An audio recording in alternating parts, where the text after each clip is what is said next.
Good morning students. जैसा कि हमने पिछली क्लास में क्या क्या पढ़ा उसके बारे में एक बार डिस्कस कर लेते हैं।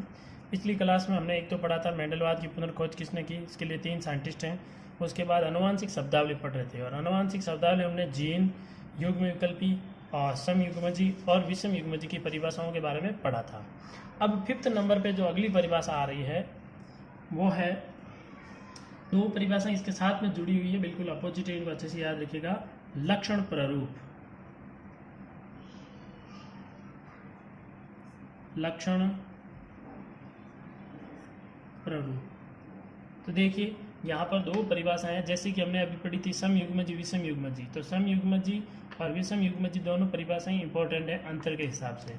वैसे यहाँ पे भी एक जोड़े के रूप में है लक्षण प्ररूप और जीन प्ररूप। तो इन परिभाषाओं को आप ध्यान रखिएगा क्या होती है। देखिए लक्षण प्ररूप क्या होता है, हम किसी भी पादप को देखकर बता सकते हैं कि ये पादप लंबा है या बोना, इस पादप का जो पुष्प स्थिति है वो कक्षीय है या अग्रस्त, उसकी जो फली का रंग है वो हरा है या पीला। तो ये जो लक्षण बाहर से हमें दिखाई देते हैं उन लक्षणों को कहा जाता है लक्षण प्ररूप। तो यहाँ पर क्या लिखेंगे, किसी सजीव की, किसी सजीव की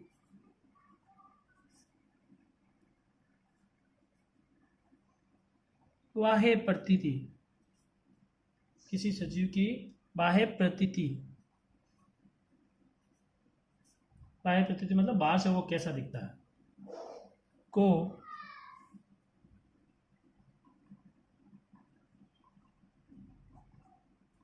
लक्षण प्ररूप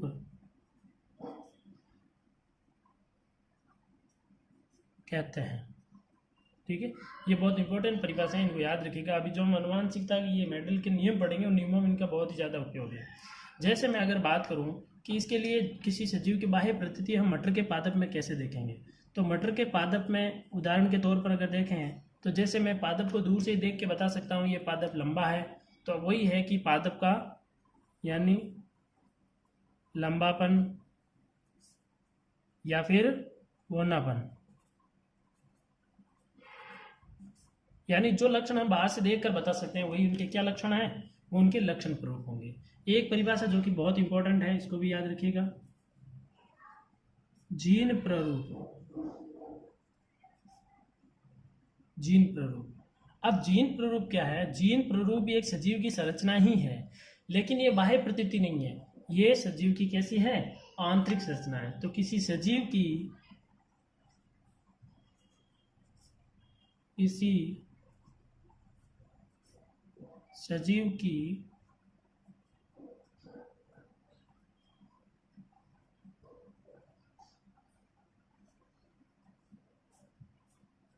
आनुवंशिकीय संरचना, आनुवंशिकीय संरचना को जीन प्ररूप कहते हैं। यानी ये जो संरचना है इन संरचनाओं को हम देख नहीं सकते, यानी ये इसके अनुवांशिक यानी उनके गुणसूत्र होंगे, जो जीन होंगे उनके अंदर ये संरचना होगी, तो उसके आधार पर ही पादप की बाह्य संरचना बनेगी, यानी इनके आधार पर ही लक्षण प्ररूप देखे जाते हैं। तो इन संरचनाओं को तो हम देख नहीं सकते, तो ये संरचनाएं जो है वो इस प्रकार होती है। जैसे जैसे अब जैसे मैं कहूँगा समयुग्मजी, समयुग्मजी लंबा, तो बिल्कुल आप समझ जाओगे कि इसमें कैपिटल टी और कैपिटल टी इसके जीन प्ररूप हैं, यानी इसके जीन जो है वो कैसे हैं, कैपिटल टी कैपिटल टी। या फिर मैं कहूँ समयुग्मजी बोना तो स्मॉल टी, या फिर मैं कहूँ विषम युग्मजी,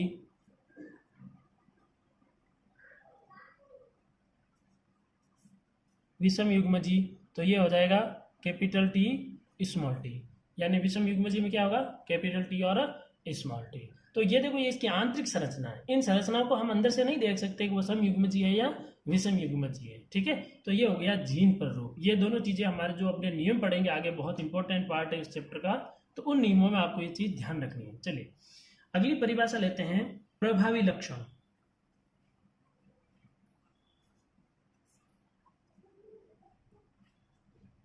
चलिए प्रभावी लक्षण के बारे में थोड़ा बहुत तो मैंने बता दिया है, एक बार फिर सुन लीजिए।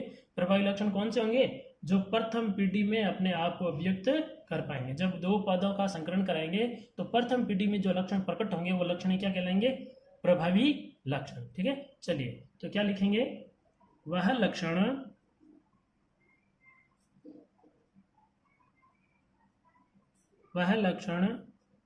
जो प्रथम पीढ़ी में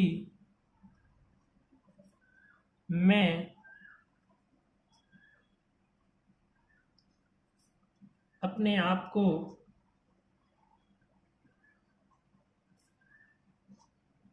अभिव्यक्त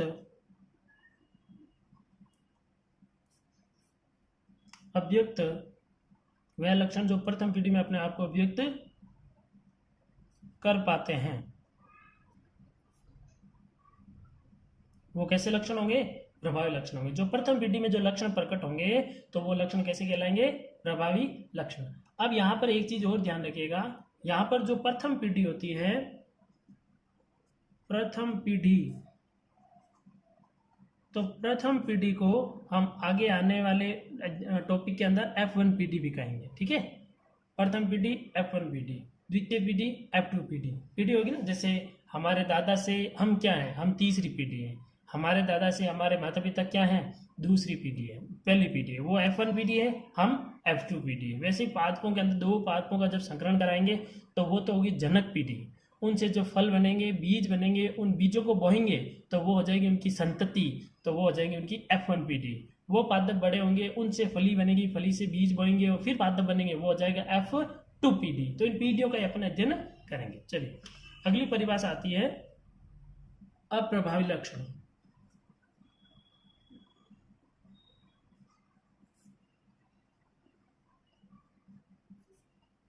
अप्रभावी लक्षण, तो परिभाषा क्या लिखेंगे?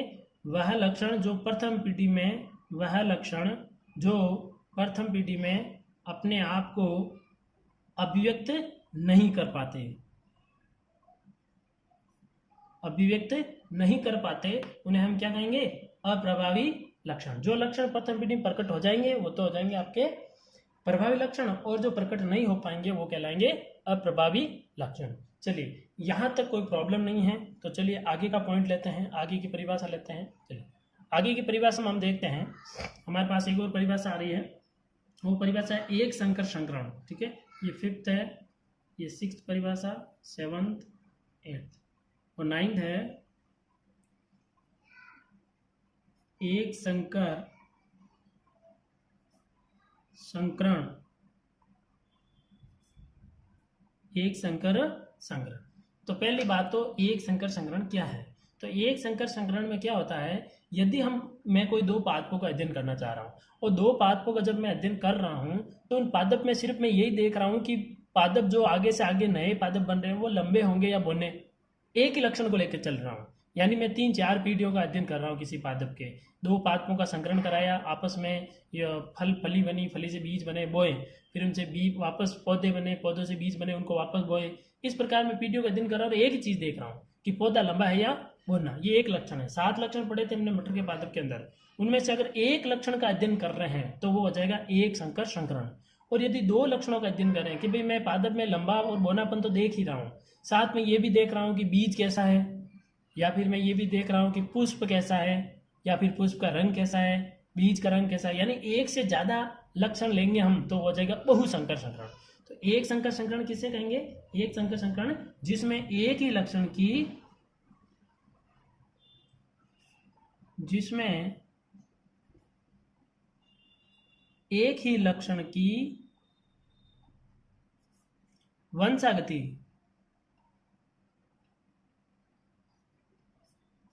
जिसमें एक ही लक्षण की वंशागति का अध्ययन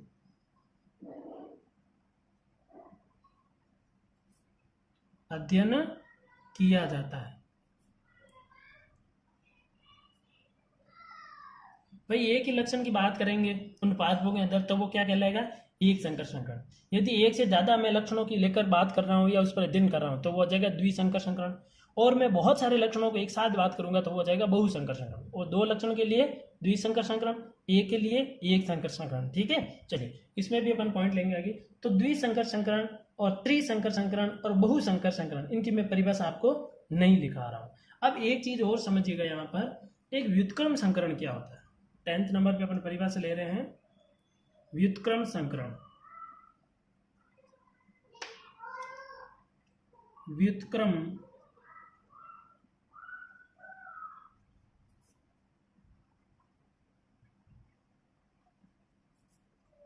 व्युत्क्रम संकरण।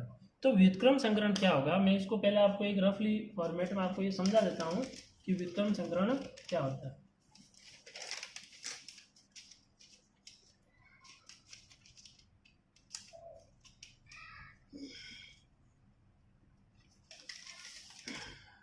चलिए इसके लिए आपके नोट्स खराब नहीं करेंगे, अपन स्क्रीनशॉट लेते रहेगा। मान के चलिए मैं आपको ये समझा रहा हूं कि ये कोई पादप 1 है, ठीक है, ये 1 पादप है, और ये यहाँ पर जो पादप नंबर 2 है, ये पादप नंबर 2 है। अब मैं क्या कर रहा हूँ, यहाँ पर मैंने कहा था पादप जो होता है मटर का वो द्विलिंगी होता है, यानी इसके अंदर क्या क्या है, इसके अंदर पुंकेसर है, पुंकेसर है और स्त्रीकेसर भी है, ठीक है, और इधर भी पुंकेसर और स्त्रीकेसर। चलिए अब ध्यान से देखना कि यदि अब यहाँ क्या होगा, मैं बात करूं कि ये पुंकेसर जो है इसके स्त्रीकेसर के साथ में क्रिया करे, यानी इसके परागकण जो है वो इसके साथ में स्त्रीकेसर के साथ क्रिया करे, तो ये तो प्रथम स्थिति में फर्स्ट कंडीशन में ये तो होगा नर, नर के रूप में काम करेगा, और ये जो है फर्स्ट स्थिति में ये करेगा मादा के रूप में काम, क्योंकि इसने ग्रहण किया, ठीक है।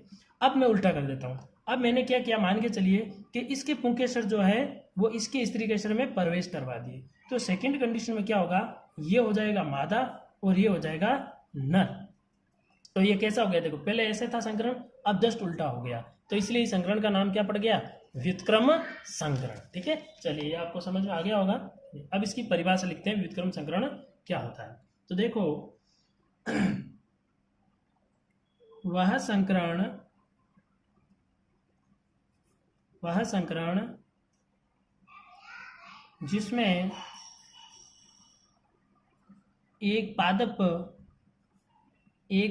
ए, इस पादप का नाम ए ले लेते हैं, एक पादप ए, अब इसका युग्म विकल्पी भी ब्रैकेट में लिख देता, पादप ए जो है उसके युग्म विकल्पी जो है वो कैपिटल टी है, को नर, एक पादप ए को नर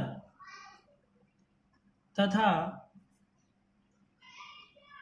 बी पादप, और बी पादप है उसको ले लेते हैं समयुग्मजी बोना, ये समयुग्मजी लंबा, ये समयुग्मजी बोना, तथा बी पादप को मादा मानकर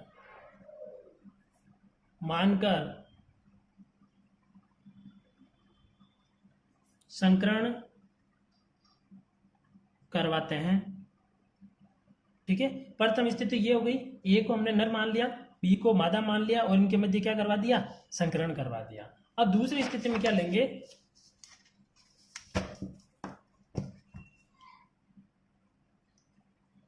और पुनः पादप ए जो कैपिटल टी था को मादा तथा, पहले इसको नर माना था, अब हमने इसको मादा मान लिया, तथा पादप बी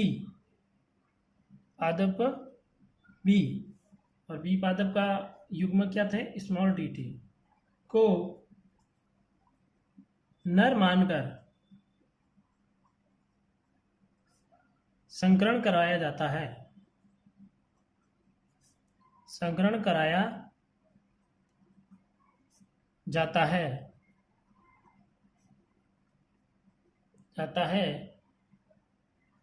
तो इस प्रक्रिया को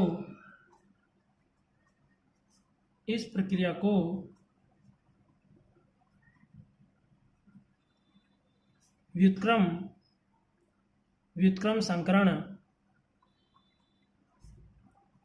कहते हैं, बिल्कुल अच्छे से समझ में आ गया होगा।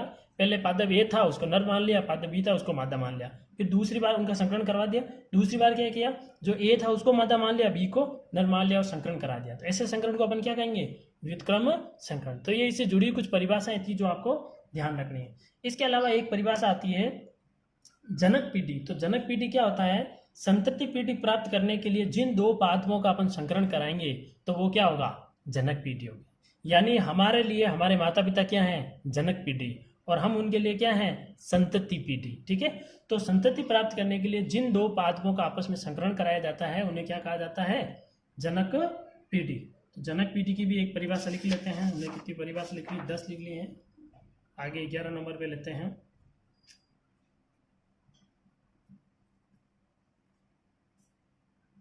जनक पीढ़ी। तो जनक पीढ़ी क्या होगी, संतति प्राप्त करने के लिए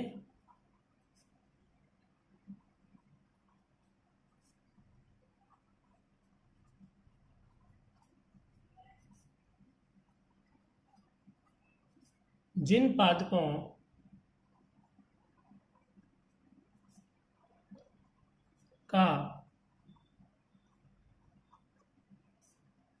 कराया जाता है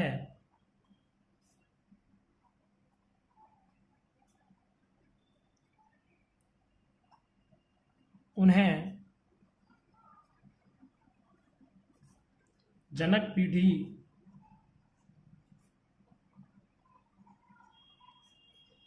कहते हैं। बिल्कुल क्लियर हो गया हो जानी चाहिए परिभाषा। संतति प्राप्त करने के लिए जिन पादपों का संकरण कराया जाता है उन्हें जनक पीढ़ी कहते हैं। अब एक ध्यान रखिएगा, F1 पीढ़ी यानी प्रथम पीढ़ी, F2 यानी कि द्वितीय पीढ़ी। एक ध्यान रखिएगा, एक संकर अनुपात। एक संकर अनुपात क्या होगा, जब हम एक संकर संकरण कराएंगे तो जो अनुपात प्राप्त होगा पौधों का, लंबे का, बोने का, जितने भी पादप उनका जो अनुपात प्राप्त होगा वो क्या कहलाएगा, एक संकर अनुपात। यानी एक संकर संकरण से प्राप्त अनुपात को एक संकर अनुपात कहते हैं। ये कोई खास नहीं है इसलिए मैं आपको ये नहीं लिखवा। ठीक है, चलिए अब हमारे इंपॉर्टेंट पॉइंट्स जो हैं वो स्टार्ट होने जा रहे हैं। अब अगला पॉइंट जो है वो है मेंडल की वंशागति के नियम। ठीक है, चलिए हेडिंग डाल देते हैं। रूपरेखा के अकॉर्डिंग हो जाएगा ये अपना 5वां पॉइंट।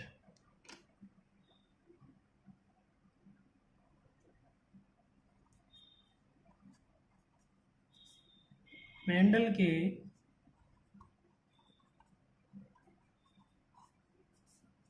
वंशागति के नियम।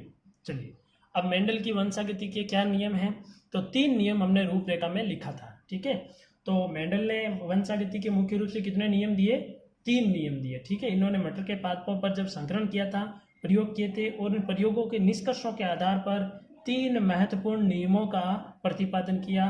उसमें से पहला नियम हम पढ़ेंगे जो कि बहुत इंपॉर्टेंट है, एग्जाम में पूछा हुआ भी है, प्रभाविता का नियम।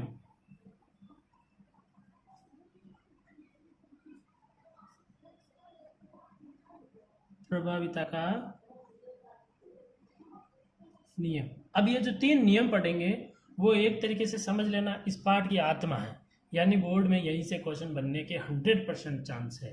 ठीक है, तो इनको आपको बहुत अच्छे से समझना है। ठीक है, तो प्रभाविता का नियम जो है वो हम नेक्स्ट क्लास में लेंगे। ठीक है, तो आज के लिए इतना ही, और जितना भी मैंने काम करवाया है उनको अच्छे से अपनी नोटबुक में, कॉपी में उतारें।